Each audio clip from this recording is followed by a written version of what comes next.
la dictature dissimulée contre la démocratie éclairée. Le monstre totalitaire qui massacre les populations contre l'alliance des leaders bienveillants qui font face aux légions du mal. Et si nous arrêtions de regarder la guerre en Ukraine en noir et blanc, de manière plus nuancée, et essayons de comprendre la nature des intérêts qui poussent l'ensemble des acteurs à détruire un pays et la population qui s'y trouve, indépendamment du pays qu'ils représentent. C'est ce que nous verrons dans cette vidéo, et restez avec nous jusqu'à la fin, car nous expliquerons le rôle mystérieux que joue le géant de l'asset management, BlackRock.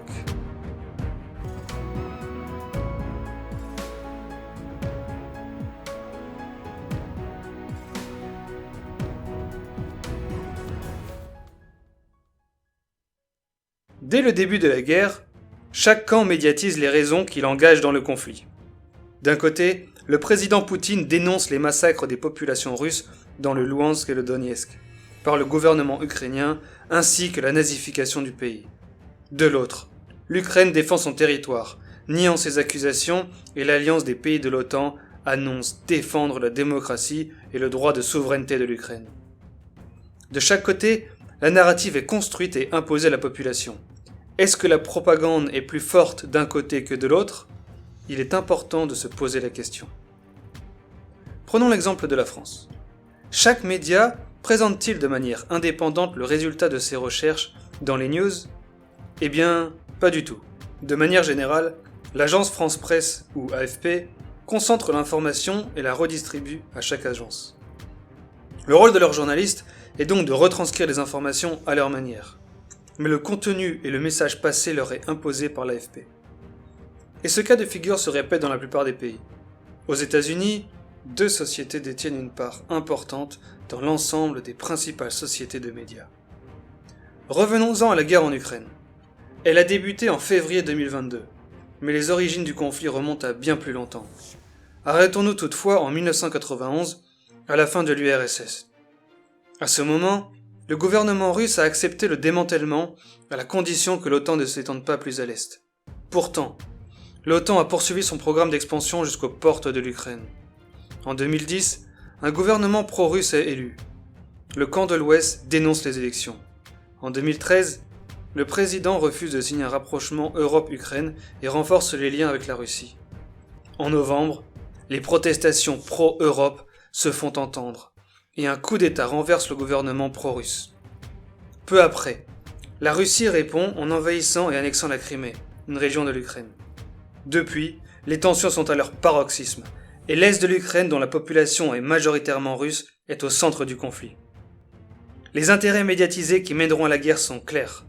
Pour le camp de l'Est, l'OTAN a outrepassé ses droits en adoptant une approche expansionniste au détriment de la Russie, et a illégalement pris le pouvoir en Ukraine après le coup d'État.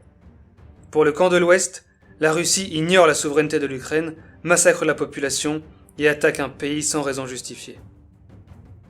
Ces intérêts sont en fait des casus belli, c'est-à-dire des raisons présentées au public pour justifier l'envoi de troupes et les sacrifices humains, parce qu'elles soulignent un aspect moral et fait donc appel à l'émotion du peuple. Les véritables intérêts sont rarement rendus publics et souvent dissimulés. Pourquoi ? Parce qu'ils ne sont pas moraux, ils ignorent le coût humain, animal ou environnemental et se fondent essentiellement sur le profit de ceux qui en bénéficient. Et comme tout conflit, cette guerre regorge de ses intérêts. Nous commençons par un intérêt qui est commun aux 2 camps, l'approvisionnement de l'Europe en ressources, en particulier en gaz et en pétrole. Et pour comprendre cela, rien de mieux que de regarder la carte des pipelines, ou gazoducs, oléoducs. Comme on peut le voir, les pipelines qui débouchent en Europe trouvent leur origine en Russie. Avant la guerre, l'Europe était un majeur client du gaz et du pétrole russe. Mais pour arriver en Europe de l'Ouest, les pipelines doivent passer par plusieurs pays. Et être pays intermédiaire donne un certain degré de pouvoir sur le passage de la ressource. Ainsi, des pays tels que le Bélarus, la Turquie ou encore l'Ukraine sont très bien placés sur son passage, avec les pipelines Yamal, Turkstream, Bluestream et Brotherhood.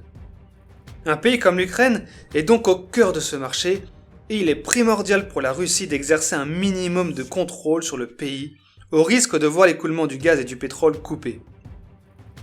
Ce risque a toutefois été mitigé en 2011, puisqu'un nouveau pipeline, Nord Stream, est terminé et dessert directement l'Allemagne depuis la Russie.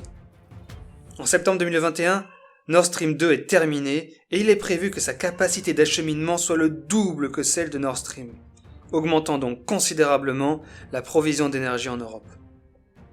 La guerre va complètement changer la situation. Si la Russie continue d'approvisionner l'Europe, le volume a chuté. Avant janvier 2022, la Russie fournissait plus de 40% du gaz acheté par l'Europe et ne fournissait plus que 8% en 2023. Avant 2022, la Russie fournissait plus de 30% du pétrole acheté par l'Europe et ne fournissait plus que 19% en 2023. Qui a pris la place de la Russie? Pour le gaz, plusieurs pays dont la Norvège, mais c'est les États-Unis qui en a le plus profité en devenant le deuxième fournisseur avec 20% du total en 2023. Pour le pétrole, les États-Unis fournissaient 13% du total avant janvier 2022 et est devenu le principal fournisseur de l'Europe en 2023. Mais c'est en regardant le timing que ça devient intéressant. Pourquoi le timing est parfait pour les États-Unis? Historiquement, les États-Unis ne sont pas un grand exportateur de pétrole et de gaz. Au contraire, le pays préférait préserver ses ressources autant que possible. Une découverte a toutefois tout changé dans les années 2010. Effectivement, de nouvelles réserves sont découvertes au Texas, mais surtout, le pays innove dans le fracking, la fracturation hydraulique, qui vise le plus souvent à permettre l'extraction de gaz naturel et de pétrole à partir de formations géologiques profondes, 1 à 4 voire 5 km souvent. Cette technique permet d'augmenter considérablement la production de gaz et de pétrole aux États-Unis. À la fin des années 2010 et à la veille de la guerre, il est donc dans leur intérêt d'augmenter les exportations et de trouver de nouveaux marchés. La guerre en Ukraine réduit considérablement l'importation du pétrole et gaz russe. Les États-Unis ont donc la porte ouverte pour combler le vide laissé par la Russie. Hélas pour l'Europe, l'importation des États-Unis est beaucoup plus chère et les prix s'envolent. En septembre 2022, 8 mois après le début de la guerre, Nord Stream 2 subit un sabotage et devient inopérable. La Russie dénonce évidemment l'Ouest et demande une investigation à l'OTAN qui refuse. Une enquête menée par l'Allemagne est toujours en cours. Mais le pétrole et le gaz ne sont pas les seules ressources au cœur de la guerre. L'eau est un autre centre de conflit. Vous êtes-vous déjà demandé pourquoi la Russie a commencé par attaquer le sud avant de pousser vers le sud-ouest jusqu'à Kherson? Il y a une raison bien particulière. Pour comprendre cela, il faut analyser l'histoire récente de la Crimée. Comme l'ensemble de l'Ukraine, elle appartenait à l'URSS jusqu'à 1991. Et elle représentait un lieu stratégique critique pour son port de Sébastopol, un des seuls ports russes à eau profonde qui ne se trouve pas bloqué par la glace en hiver. Sa constitution géographique est idéale, et l'autre port de la Russie en mer Noire est bien moins pratique. En 1991, la Russie laisse la Crimée à l'Ukraine, mais les relations qu'ils entretiennent permettent à la Russie de garder le contrôle sur le port de Sébastopol. Seulement, avec le rapprochement de l'Ukraine et l'OTAN en 2014, la Russie perd cette influence et risque de perdre sa base en Crimée.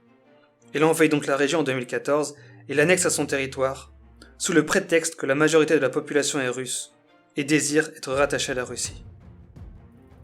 Mais la Crimée a une grande faiblesse, sa sécheresse. Ses réserves d'eau et cours d'eau ne sont pas suffisants pour la population.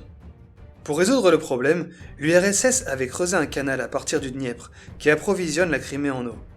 Seulement, après l'invasion russe, l'Ukraine coupe le canal, affaiblissant considérablement la région.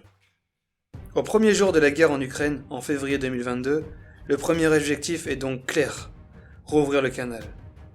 Ce qui est fait le 24 février suite à l'intervention des parachutistes qui en prennent le contrôle. Et pour le garder, la Russie doit faire en sorte de maintenir toute la bande qui se trouve au sud de l'Ukraine, ce qui est le cas jusqu'à aujourd'hui. Nous avons pour l'instant parlé des intérêts économiques et stratégiques de la guerre. Nous en arrivons maintenant aux intérêts financiers, qui sont multiples, mais nous allons nous concentrer sur un intérêt en particulier. L'Ukraine n'est pas qu'un pays par lequel passent des ressources. Il est également lui-même un majeur producteur d'une autre ressource, les produits agricoles. L'Ukraine est d'ailleurs le moulin de l'Europe avec ses terres fertiles, ce qui peut attirer de nombreuses convoitises, car celui qui contrôle les terres et la machine productive possède une énorme richesse. La guerre laisse derrière elle un pays en ruine, et qui dit destruction, dit reconstruction. Alors que la guerre avait débuté depuis peu, les discussions autour de la reconstruction du pays étaient déjà en cours. En septembre 2022, au même moment que le sabotage du Nord Stream 2 donc, le plus grand asset manager mondial, BlackRock, annonce la création d'un fonds pour financer la reconstruction à la suite d'un meeting entre son PDG Larry Fink et Zelensky, le président ukrainien. Aujourd'hui, ce sont principalement BlackRock et JP Morgan qui mettent en place ce fonds d'investissement qui devrait atteindre plusieurs milliards, voire dizaines de milliards de dollars. Encore une fois, la raison médiatisée est la raison qui fait du sens moralement. C'est de l'argent donné pour sauver la population ukrainienne de cette destruction. Mais en tant qu'observateur impartial, nous devons porter un regard externe sur ces raisons à première vue désintéressées. Nous devons nous poser une question. Quel est l'intérêt de ces énormes corporations pour créer ce fonds ? Comprenons tout d'abord ce qu'est BlackRock. C'est le plus grand asset manager du monde. C'est-à-dire qu'il gère l'argent de millions d'investisseurs. Ces investisseurs sont des personnes ou des entreprises qui ont de l'argent et veulent le faire fructifier. Pour cela, ils le mettent dans un fonds et un expert en investissement gère ces fonds. BlackRock est cet expert. BlackRock ne place donc pas directement son argent, mais place l'argent des investisseurs. Il a une obligation envers eux. L'obligation de chercher les meilleurs investissements possibles, avec plus ou moins de risques, pour donner le meilleur retour sur investissement possible. BlackRock ne peut donc pas donner l'argent de ses investisseurs. Il le place. Qu'est-ce que ça veut dire pour l'Ukraine ? Ça veut dire que l'argent reçu est donné sous conditions. Et ces conditions doivent permettre à BlackRock de récupérer plus d'argent qu'ils n'en ont donné. Et quelles peuvent être ces conditions ? Par exemple, un engagement de propriété sur les constructions ou sur les terrains, une part des bénéfices sur les ventes agricoles, l'engagement d'obéir à toutes les demandes de BlackRock, etc. Quoi qu'il en soit, il faut qu'elles soient suffisantes pour satisfaire les investisseurs. Et comme l'Ukraine est extrêmement riche en agriculture, recevoir ce profit ne devrait pas être compliqué. Et une telle opportunité n'a été rendue possible que grâce à la guerre. Il est fort possible que ces conditions remettent les clés du pays à ses asset managers et rendent la population esclave de leurs actionnaires. Pourquoi est-ce que le gouvernement ukrainien laisserait faire ça ?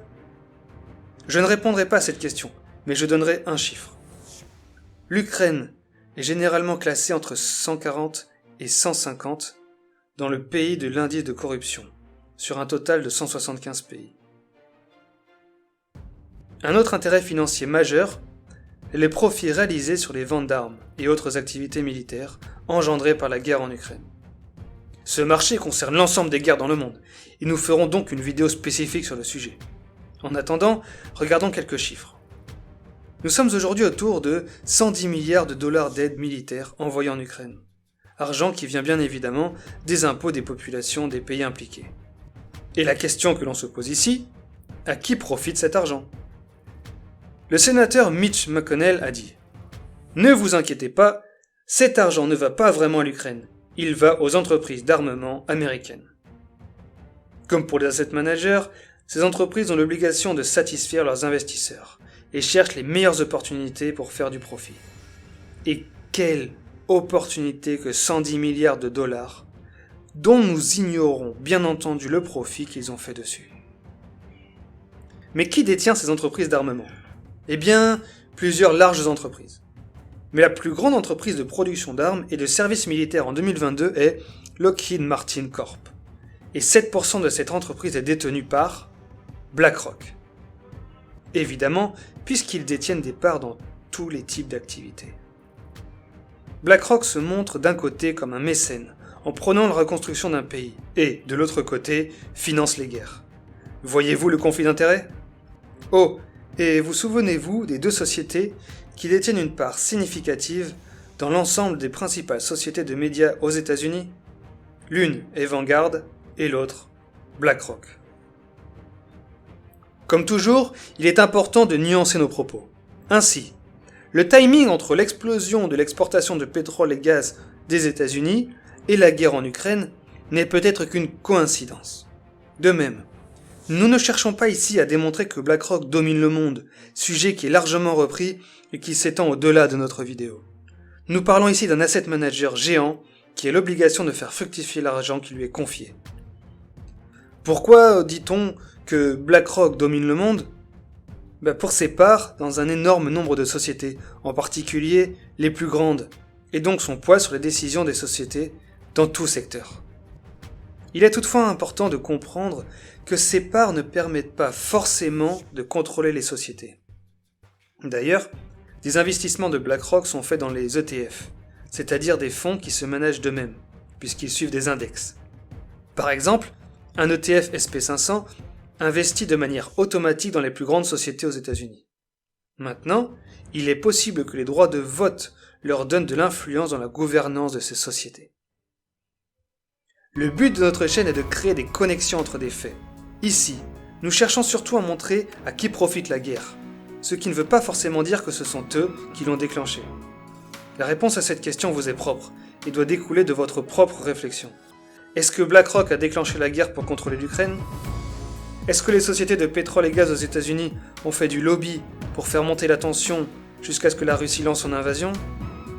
Nous ne répondons pas à ces questions, mais poussons à lancer le débat pour réfléchir et remettre en question la narrative qu'on nous impose.